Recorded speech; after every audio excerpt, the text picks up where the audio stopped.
Perricone sbaglia completamente la misura del passaggio, conclusione 1-0, incredibile qui, erroraccio di Perricone, è andato avanti la Margheritese, ma questo è un regalo del Partinico, incredibile, ha segnato Zinna su un regalo di Perricone.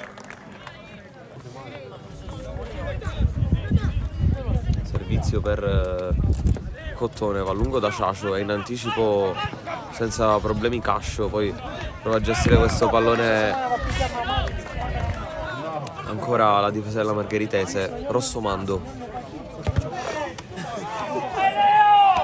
Però respinto, può ripartire Zinna che fa una bellissima giocata proprio su Accardo. Zinna, Borgia fuori dai pali, Zinna! Doppietta di Zinna, ma ancora troppo morbida la difesa dell'Atletico Partinico. Qui Accardo si fa superare con una facilità troppo elevata.